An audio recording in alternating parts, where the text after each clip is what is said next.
Hello दोस्तों, आपका स्वागत है अवनीश क्लासेस में। आज जो क्लास होगी DElEd second semester first paper आचरण श्री 2023 की, जिसमें वर्तमान भारतीय समाज और प्रारंभिक शिक्षा के अति लघु उत्तरीय प्रश्न कराए जाएंगे, जिसमें 88 क्वेश्चन से आज स्टार्ट करेंगे। इसके पहले की क्लासेस हो चुकी है, तो इसका लिंक मैंने आई बटन में दे दिया, वहाँ से जाकर आप ज्वाइन हो सकते हैं।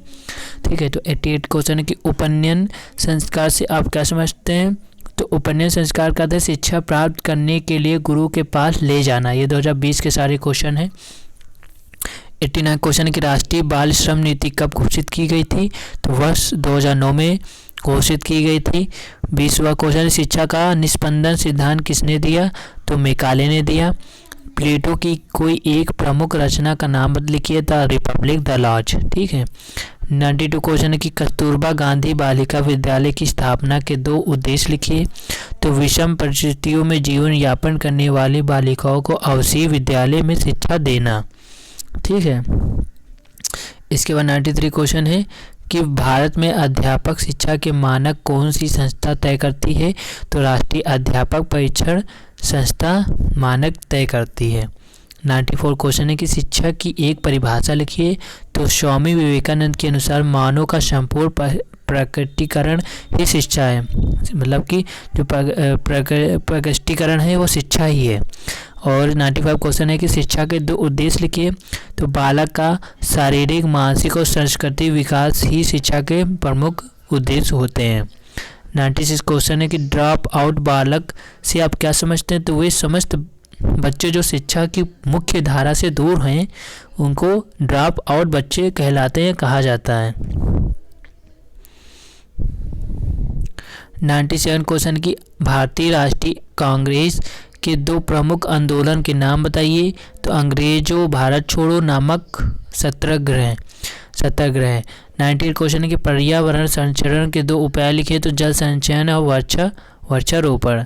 99 क्वेश्चन है कि किन्हीं 4 नैतिक मूल्यों के नाम लिखिए। सच्चाई, ईमानदारी, दयालुता तथा मैत्री। 100 क्वेश्चन है कि वैदिक काल में विद्याध्ययन का कार्यक्रम कब प्रारंभ होता है और कब समाप्त होता था? तो देख लेते हैं कब प्रारंभ होता था और कब स्टार्ट होता था। तो सामान्यतया शिक्षा सत्र की अवधि 1 वर्ष में 4.5 अथवा 5 मास की होती थी। विद्याध्ययन का कार्यक्रम श्रावण मास की पूर्णिमा को उपाकम समारोह से प्रारंभ होता था और पौष मास की पूर्णिमा को छंद मास उत्सर्जनम समारोह से खत्म होता था।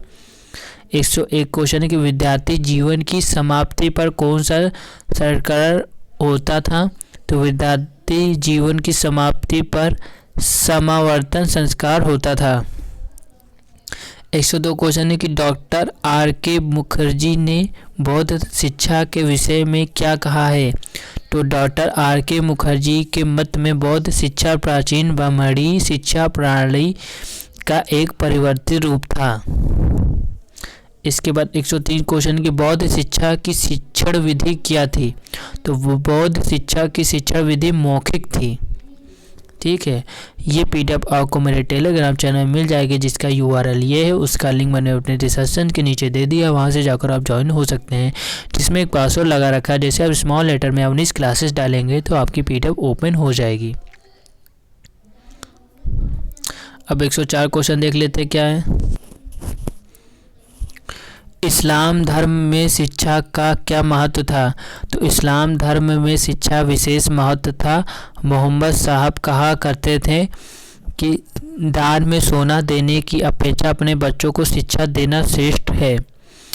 हुमायूंनामा किसने लिखा था? बाबर की पुत्री गुलबतन बेगम ने हुमायूंनामा लिखा था, जो एक श्रेष्ठ ऐतिहासिक ग्रंथ कहा जाता है, जो ग्रंथ होता है कहा जाता है। 106 क्वेश्चन है कि अज्ञानी रहने की अपेक्षा जन्म न लेना ही अच्छा, यह कथन किसका है? यह कथन प्लेटो का है। ठीक है। 107 क्वेश्चन है कि शिक्षा शास्त्री T. रेमंड के अनुसार शिक्षा क्या है? तो T. रेमंड के अनुसार शिक्षा विकास का वह क्रम है जो बाल्यावस्था से परिपक्वता तक चलता है तथा जिसमें मनुष्य अपने आप को आवश्यकता अनुसार धीरे धीरे भौतिक, सामाजिक और आध्यात्मिक वातावरण के अनुकूल बना लेता है। शिक्षा के उद्देश्य की क्या आवश्यकता है? तो उद्देश्य एक पूर्वदर्शित लक्ष्य है जो किसी क्रिया को संचालित करता है अथवा व्यवहार को प्रेरित करता है। इसके बाद 109 क्वेश्चन देखेंगे क्या है। 109 क्वेश्चन है कि स्वस्थ शरीर में ही स्वस्थ मस्तिष्क होता है। यह कथन किसका है? यह कथन अस्तु का है। ठीक है। 110 क्वेश्चन है कि ज्ञान ही स्वर्ग तक की उड़ान में पंखों का आधार है। यह कथन किसका है? यह कथन शेक्सपियर का है।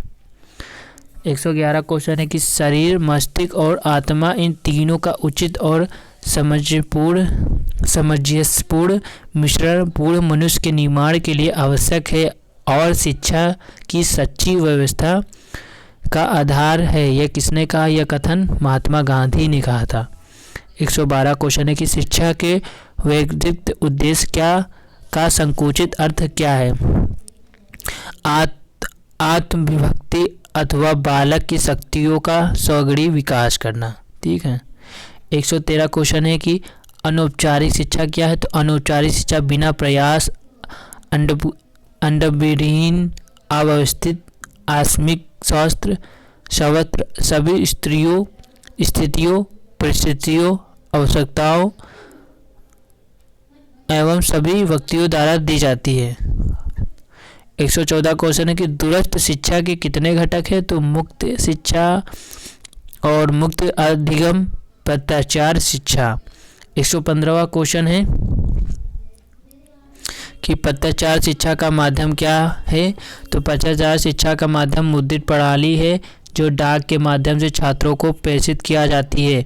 116 क्वेश्चन है कि वैदिक कालीन शिक्षा से क्या तात्पर्य है? तो वेद पर आधारित शिक्षा का गुरु के घर अथवा कुल में प्राप्त की जाने वाली शिक्षा वैदिक कालीन शिक्षा होती है। 117वां क्वेश्चन है कि वेद कितने प्रकार के होते हैं? तो वेद 4 प्रकार के होते हैं। यशवेद, यजुर्वेद, सामवेद, अर्थवेद। ये पीडीएफ आपको मेरे टेलीग्राम चैनल में मिल जाएगी जिसका URL ये है। उसका लिंक हमने डिस्क्रिप्शन के नीचे दे दिया है। अगर अभी तक आपने चैनल को नहीं सब्सक्राइब किया तो सब्सक्राइब कर लीजिए। हम आपके लिए ऐसी क्लासेस लाते रहेंगे। और जो इसकी पहले की क्लासेस है मैंने आई बटन में वीडियो लिंक दे दिया, वहाँ से जाकर आप ज्वाइन हो सकते हैं। इसके आगे की क्लास जल्दी ही कराई जाएगी।